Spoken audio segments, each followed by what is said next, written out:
It's our very last video of 2021, so we're going to be doing a year in review where we're going to be reflecting on the highs and lows, best and worst moments of the past year. Hi, I'm Joseph. And I'm Scarlett, and this is One Big Happy Life, where we help you find balance, build wealth, and live happy. Everything that you need to create the life that you want. Hey, it's Scarlett. I'm so excited to share our reflections on 2021 with you. But before we dive in, I wanted to invite you to a brand new live wealth class that I'm going to be teaching called The 4 Simple Steps to Building Wealth and Creating a Rich Life that You Deserve. You can save your seat by heading over to onebighappylife.com/wealth class. In this class, I'm going to give you the step-by-step strategies that you can start implementing today to get you on the path to becoming an inevitable millionaire right now, and to help you create a life that you love along the way. Because remember, life is the thing that happens between your goals. And yes, money is how you make that life happen. So I want you to feel completely in charge of your finances. I want you to feel confident on your journey to building wealth and becoming a multimillionaire and having the financial resources that will support your best life both now and in the future. And the way that you get there is with planning and strategy and intention. And that's what I'm going to be teaching you in the live money masterclass. So be sure to head on over to onebighappylife.com/wealth class and save your seat and join me live. I'll see you there. Today, we are doing our 2021 year in review. And as we share our best and worst moments, I want you to take some time to think about your best moments of 2021 and really savor those moments and take time to just enjoy them. And with the worst moments, there are also so many great lessons to be learned, even in the lows. And so it's worth looking at both. And as you can see, I have Joseph with me here today. I've been getting a lot of questions about where is Joseph? So where have you been, Joseph? I've been doing a lot of other things. We've been leading the charge with all the videos, so that's been nice. Yeah, really Joseph is not a public speaking video kind of person, generally speaking. And so in 2019, when I switched over to working in One Big Happy Life full time, and now Joseph also still works full time. So now we have separate jobs, and this is my job. But Joseph still comes in from time to time, and he works in the business in other ways, like HR, tech. But that's why you don't see Joseph in every single video. Really, I think you've only been in a handful of videos this year. Yeah, it hasn't been many especially since we've moved. So, but maybe there'll be more this year or next year rather. All right, so Joseph and I we have our list. We each have 3. We've chosen 3 of our best moments of 2021 and 3 of our worst moments, but like just 3 total. So we have 6 best moments, 3 worst moments. I think we should start with the worst moments. What do you think? And then we can end on a high note. Yeah. Yeah. Okay. Before that, I just want to say that it's a great time to take a look at everything, because when you're planning your next year, you want to try to target those getting more of those high points, and then, mitigating the low points if you can. But also that life is really what happens between your milestones. And so it's okay to look at everything, the ups and the downs, and just take it all in, because that really is what life is. So yeah, with that, let's get started with, I guess we're going to go low and then high. Yeah. And these are all life highs and lows. We're going to be talking about our financial year in review when we do our net worth update next week. So my low from 2021 happened back in August when I went to Mexico for a business trip. And I was very nervous about going to Mexico because COVID and the Delta variant, and we had canceled our Texas trip to visit family in July because of the Delta variant, because Reeves was unvaccinated and we didn't want to travel with him to Texas because it was a hotspot.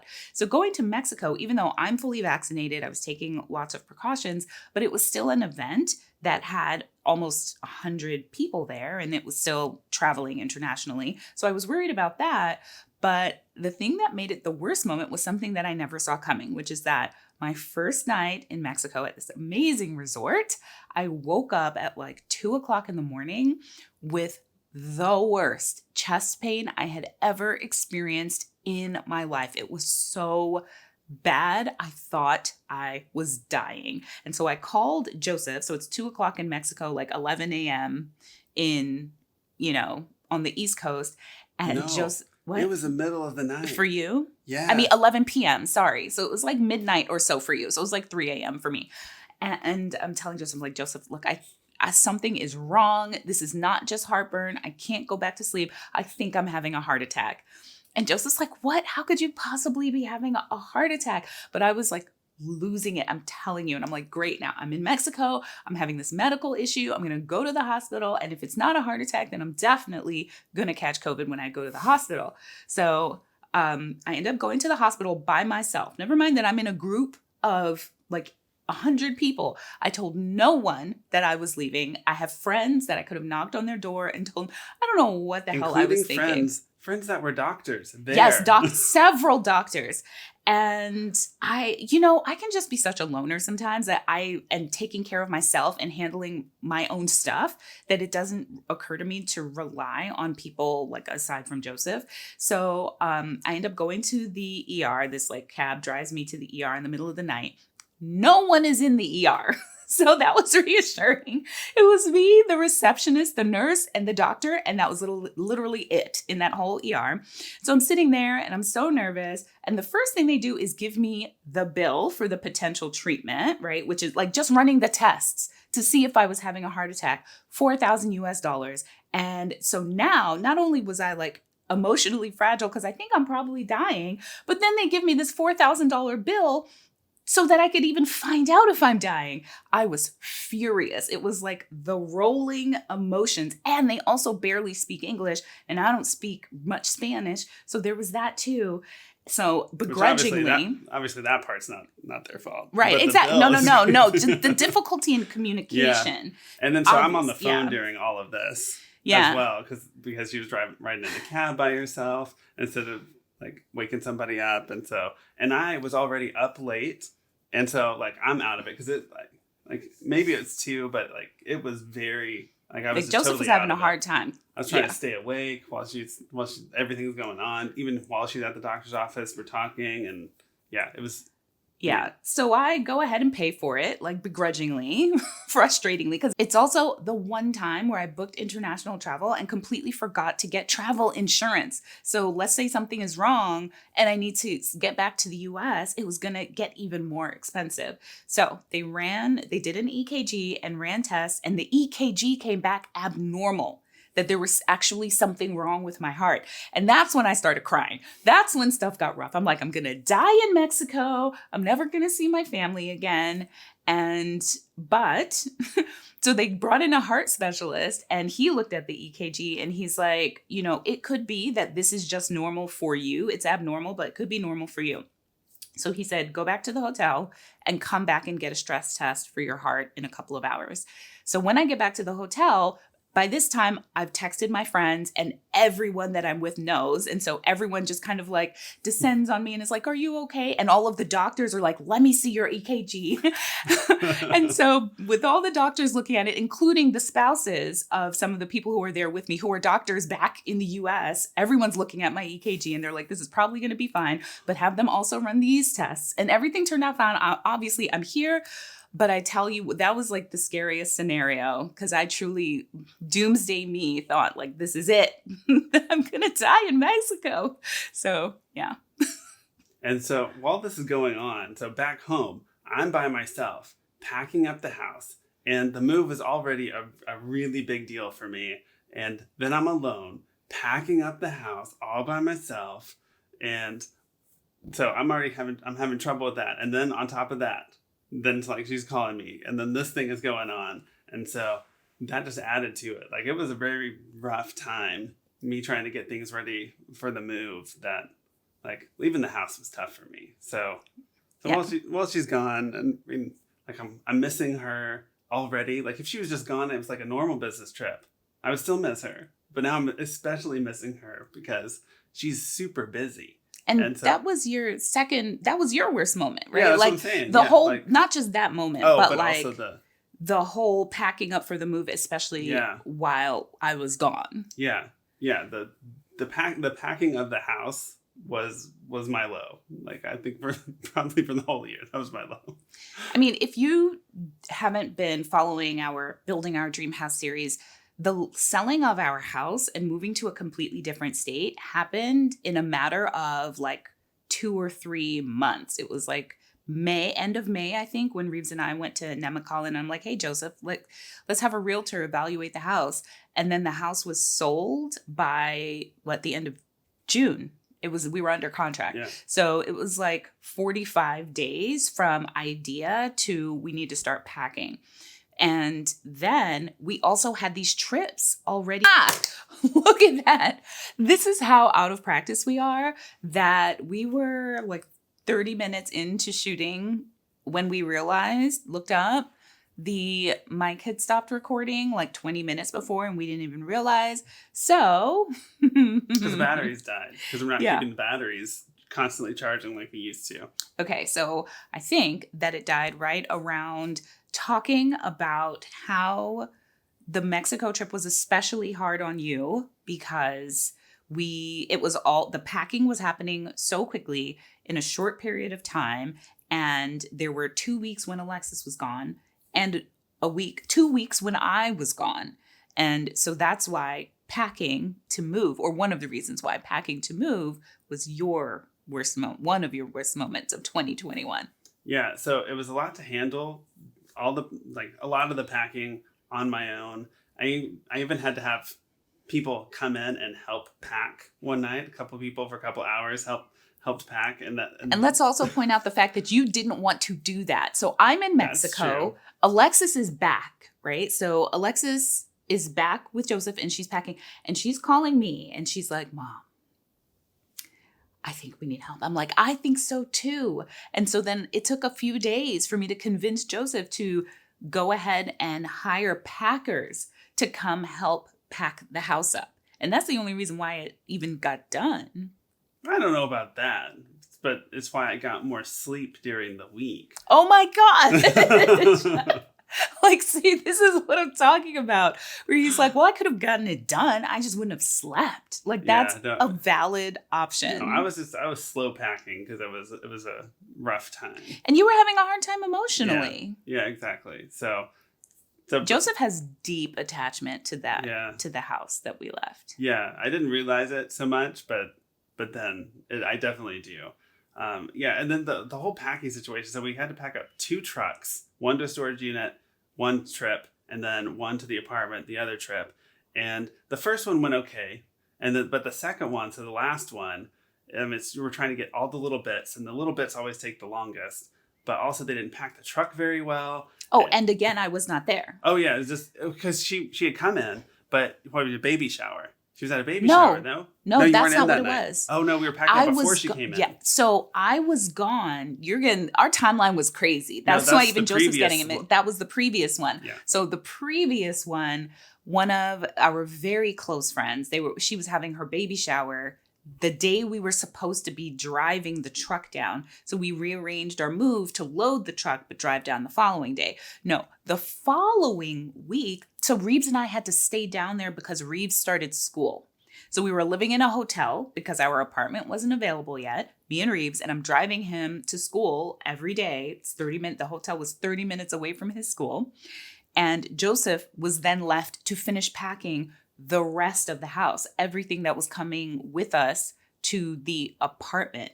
And so Reeves and I couldn't come back until after school ended on Friday, and we were supposed to be driving the truck down to move into the apartment on Saturday. So I just wasn't there to help at all. Yeah, because you were because I was with Reeves. Yeah. And so it was also pouring down rain when the movers were there, so that made everything take longer. And so stuff wasn't fitting on the truck, even though we had gotten rid of a substantial amount of stuff, including like our entire dining room set, all the chairs, table, most buffet, of the everything. like a lot of stuff from the workout area Yeah. too, like all the weights and that big Smith machine was all gone. It was shocking. A whole bed, like the guest bedroom, like we got rid of that stuff. Yeah. We had a lot of stuff. And then so we're going to leave the next day. And then I lock Sophie in the cab of the U-Haul. And it's a pretty hot day. And so I'm freaking out. Can't get a hold of U-Haul. The tow truck places, they can't get to you for an hour. Fortunately, Scarlett called the fire department, and then they were able to come out and just in the nick of time, basically get Sophie out because they could get a rod in and roll down the window. And so lucky with that one.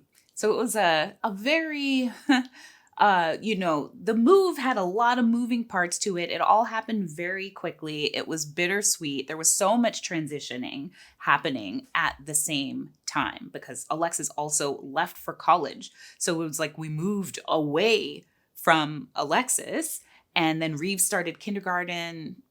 And then we moved into an apartment and we only have half our stuff. And that stuff was sort of divided in a way that found where we would find ourselves needing something that was packed way back in the back of the storage unit. So that was our joint the move was collectively challenging. Well, and that goes into our next one, which is apartment living. Transitioning from a house to an apartment is a big transition. And I also say, like, our apartments they're fine. They're good. They're new.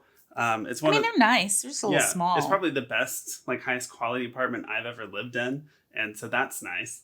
But there's still the downsides of apartment living, which is you try to be cognizant of the noise that you're making. You hear some noise from your neighbors. And while our neighbors they're not bad. Like, it's just normal stuff. But we do hear them and we're not used to it. But, another thing we're not used to is like being so close to everyone. So it's easy to get kind of caught up in other people's, business, like especially if someone has like a really loud, rowdy fight.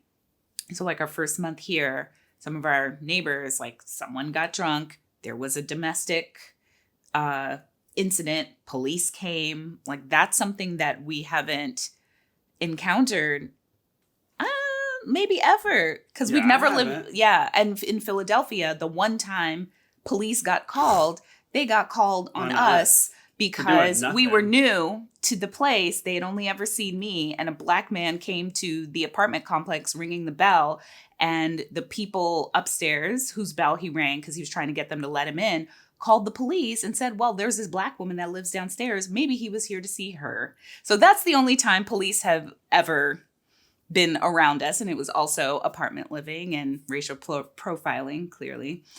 So, yeah. Yeah. Okay. So with that, wait. So can we go to the good stuff? Wait, did we say all the bad things? It was Mexico. Well, okay. There's one other bad thing. So I'll say that, and Scarlett mentioned it before, that we had to cancel our trip to Texas. We had planned a couple months out. We're going to fly down, visit my grandmother, so Reeves' great grandmother that he hasn't really seen much in the past few years, and then of course my family, which is they're all back in Texas. And we're watching like the COVID cases and the projections, and it's like, oh, they're expecting the Delta variant at the time to like get really bad around the area we're going to visit. And so we had to pull the trigger and say, nope, not gonna go, can't risk it. It's unfortunately not worth it. And I know there's a lot of that going around. So those are the low points, right? But all in all, even with the low points, I think we learned so much from all of those low points. So many great lessons. Like my Mexico trip, I learned one, always make sure that I'm getting that travel insurance. I looked into it and I just didn't pull the trigger. I don't know why. And then I forgot. That will never happen again because of that Mexico trip. I also learned that I need to be willing to be vulnerable and rely on the people around me, rely on my community, trust the people around me instead of trying to do everything myself, because I should not have been going to an ER in Mexico, a random cab at 3:00 in the morning by myself, when I had people there who would have been more than willing also to sit with me to make sure if I had heartburn or whatever, or if I woke up and I still felt bad, to help me. So lesson learned there. We've learned lots of lessons on moving maybe a little smoother than we did this time. Yeah. I don't know if it's a lesson learned, but it's like it's the thing that you knew that you should be doing, and then you don't do it, and then you're like, I really should have done that thing that I knew. And at the end of the always day, packing in advance, getting ahead of things is always better. Honestly, though, I feel like this is the most well executed move we've ever done, all things considered, given the volume, the speed, and the fact that we actually got it done really well. I think. Perhaps. I'm proud of us. Yeah. Well, I mean, I'm proud of us. I don't think it was that bad.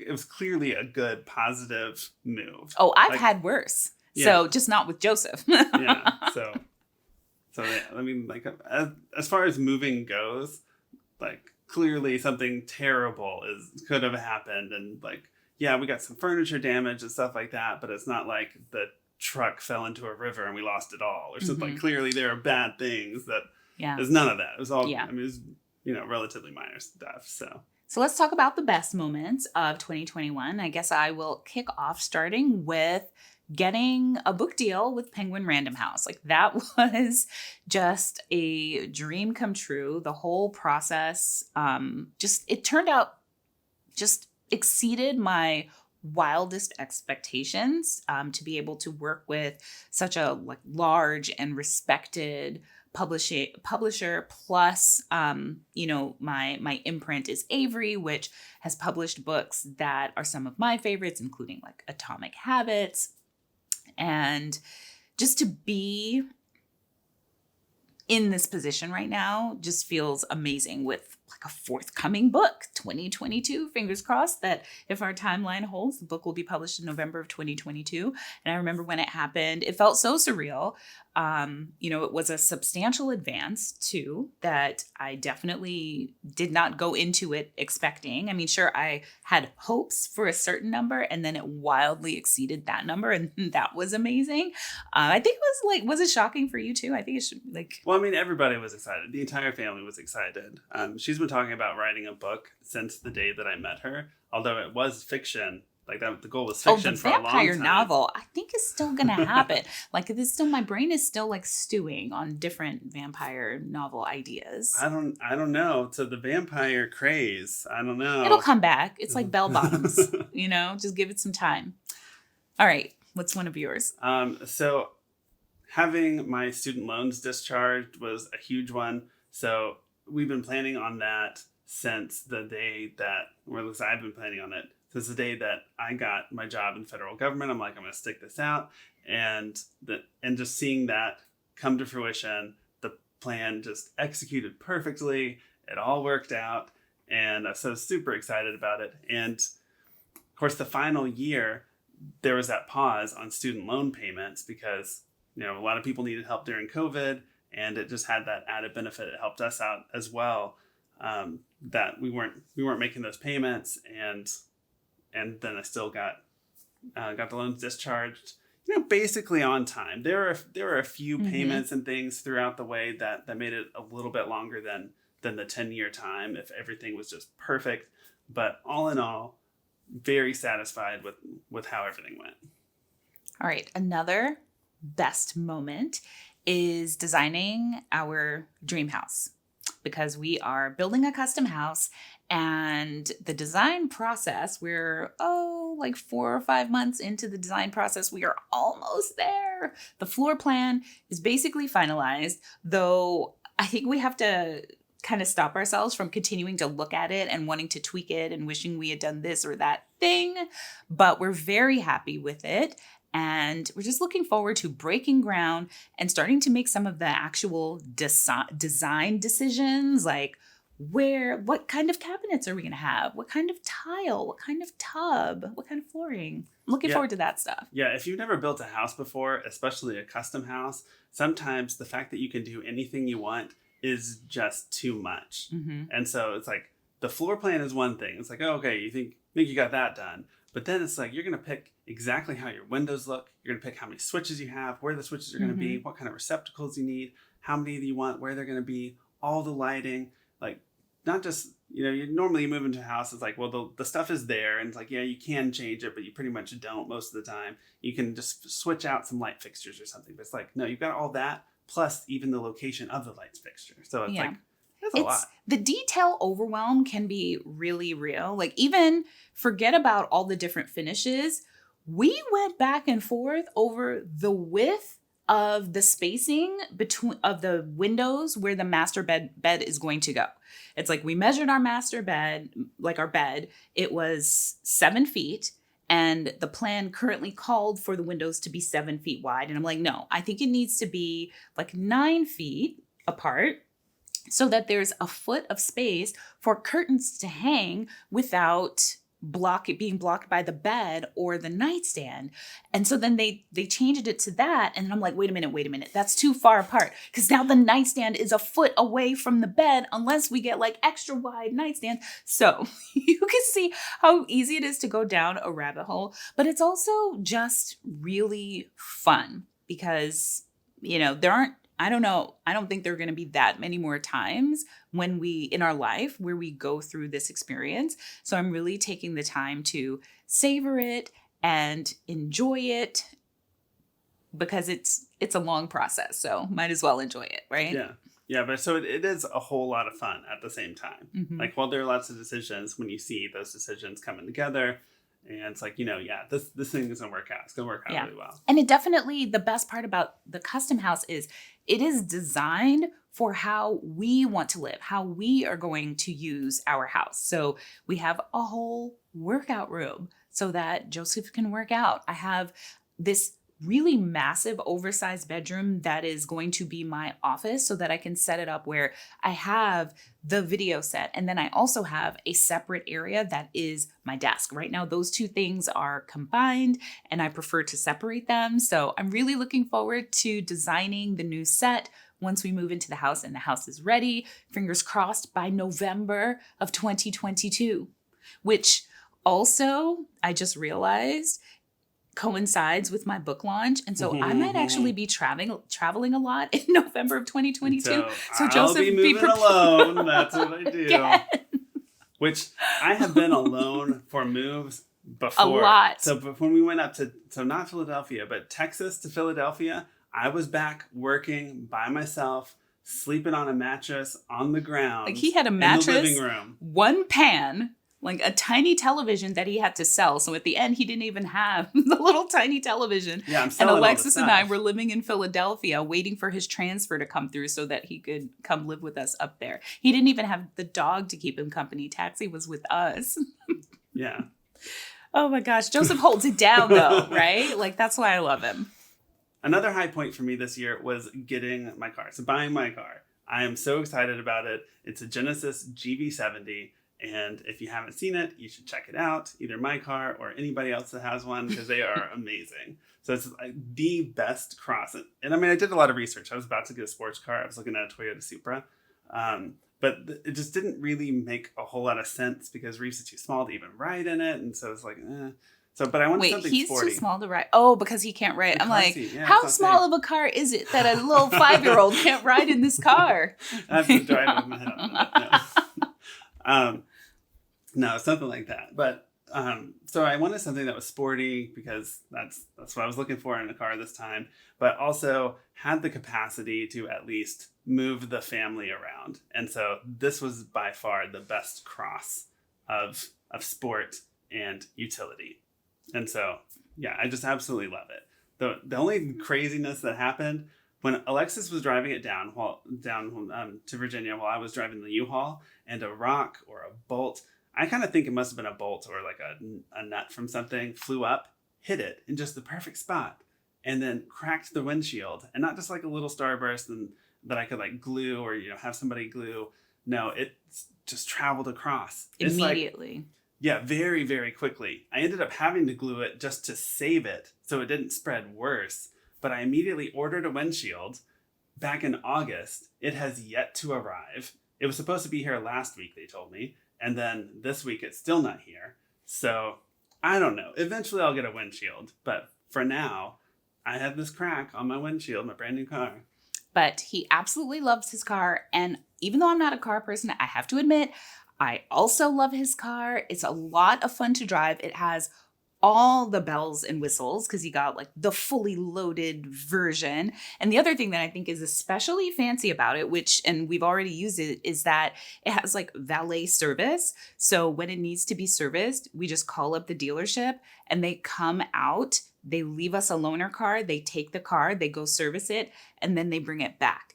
And the loaner car is, well, theoretically supposed to be like a comparable car. So it's supposed to be a Genesis that they leave you with. Right. So another, But in reality, it could be a Hyundai. So that is what happened the first time. Yeah. I was like, what is this? This looks nothing like.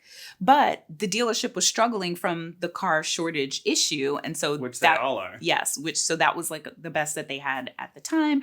But I still think it's extra fancy and really fun. And now when I drive the Journey, it's really weird because the Journey tells me nothing. The Journey is just like a driving tin can, like most cars. Oh no, seriously. Well, not a tin can, but like a tank, like a metal tank. How about that?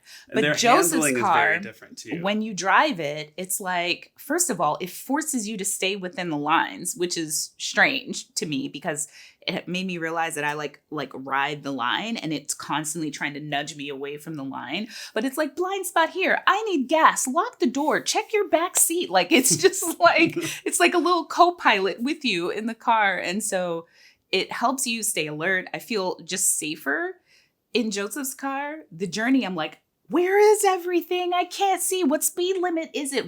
Where's my heads up display? So you get used to that really fast. Yeah. Oh, that reminds me of a funny story. So the check back seat thing. So if you leave your kid in the back seat and then leave your car, the horn will start honking. And then it'll also text you on your phone to tell you, hey, you left your kid in the back seat. It works the same way if you leave the dog in the back seat. So it was a cold day, so I was not worried about heat. Left Sophie back there, and she set off the alarm. And so my car horn is just honking. I didn't have my phone. I left it in the car. And then I go out there, and it's just been going off. And I'm like, oh, no. For, I don't know, 5 minutes. Yeah. So we love the car.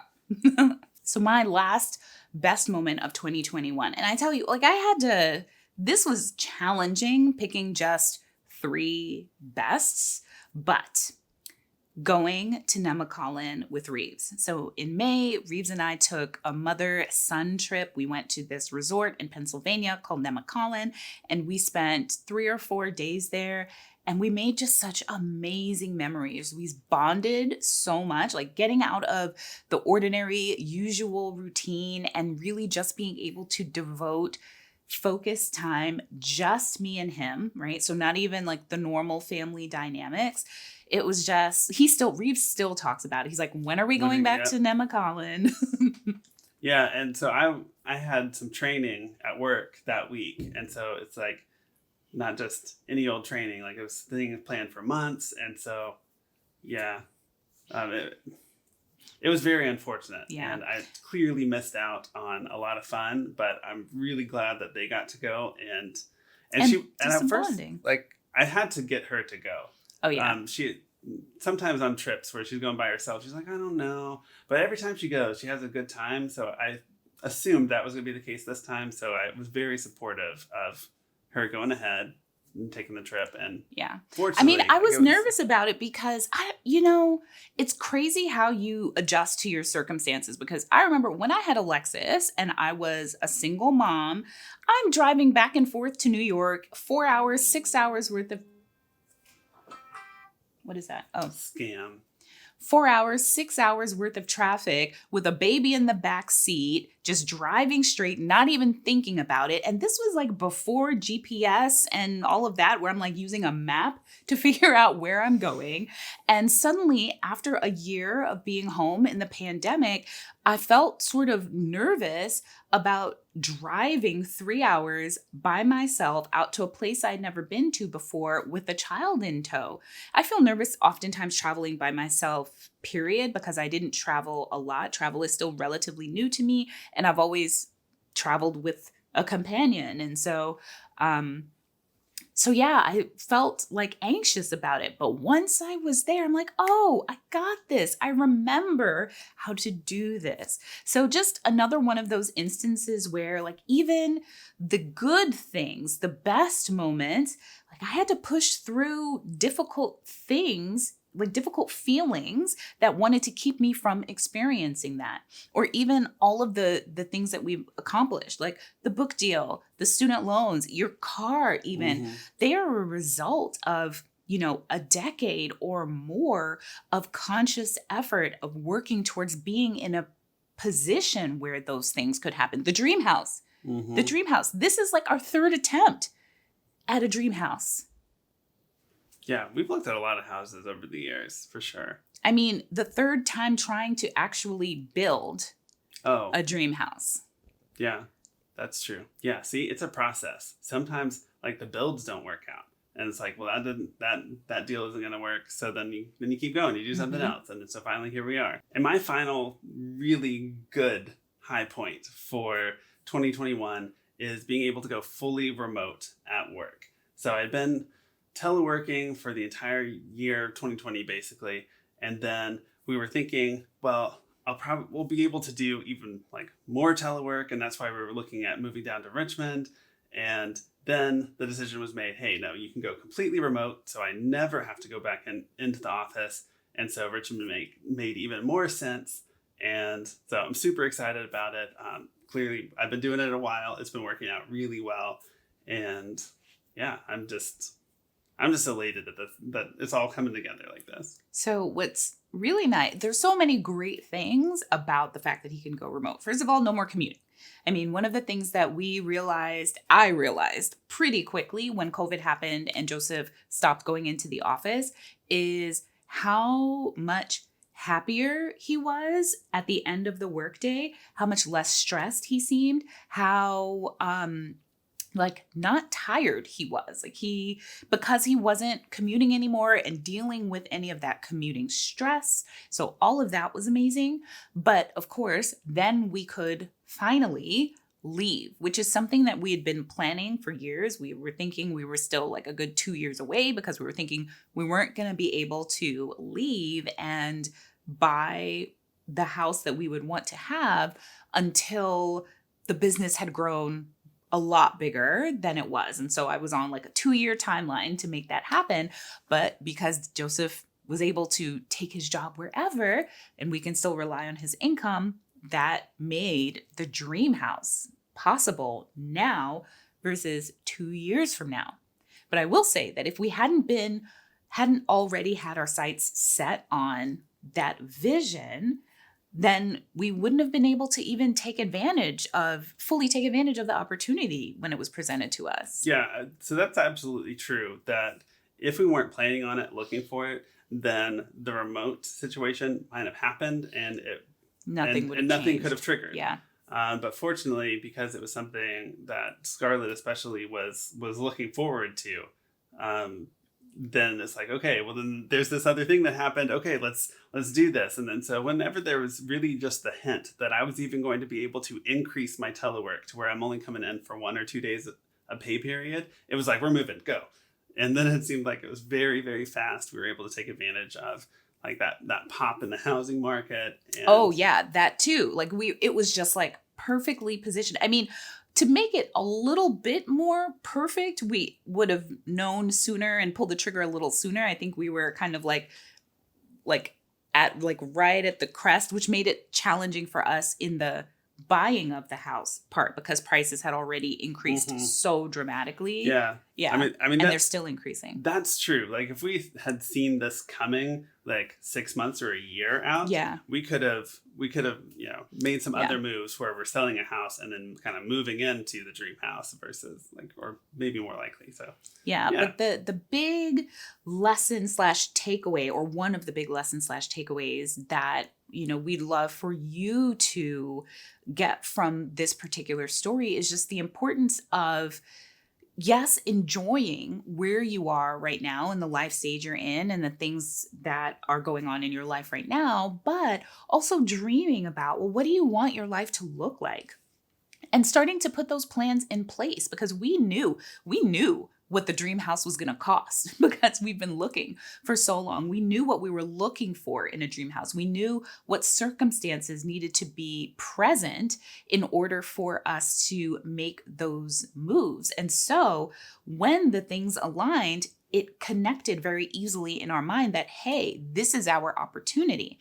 So that's the power of dreaming and looking at where do you want your life to grow into going forward so that you're ready. Yeah. And I mean, I think this year it's been like a really big year for me to really think about how I'm feeling about things. And like the kind of the move triggered me to think about that even more. But I think this year just generally has been, it's been exciting. I think like with all the changes just really just exciting. Like that, I was gonna say it's been ups and downs, but even the downs, like that's just things that happen. Yeah. And so it's like, it's not that bad. Yeah. But yeah, so it's been really, really fun. And I think that next year, hopefully everything will get even better for everyone. And yeah, I imagine. So that's another nugget Joseph just dropped there, that even the good years are always up and down. Like we've had plenty of negative emotions this year: sadness about leaving our house, frustration about living in an apartment, confusion about like, where do we even grocery shop now? How do we make friends? Which, by the way, we have more friends down here now than we had in our 5 years of living up in Maryland. So yeah, and I was gonna say, but then all of those things all still under this umbrella of COVID and how everyone's life is different. Yeah, and so that on top of everything makes it a little bit trickier. Yeah, but it's like, once you recognize that no matter how good life is, it's still going to be filled. It's still going to be highs and lows.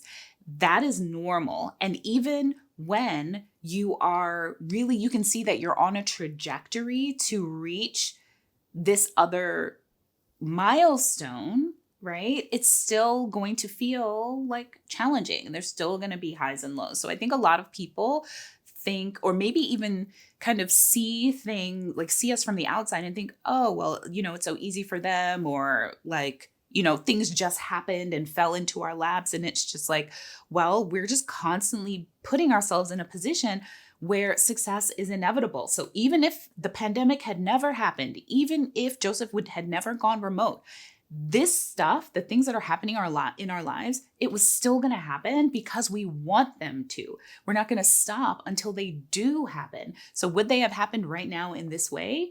No, but they're going to happen. So that's one thought that I'd love for you to take into 2022. Just how can you make your goals inevitable? How can you make your dream life inevitable? All right. So let us know in the comments down below what your highs and lows were for 2020, and we'll see you guys next time. Bye.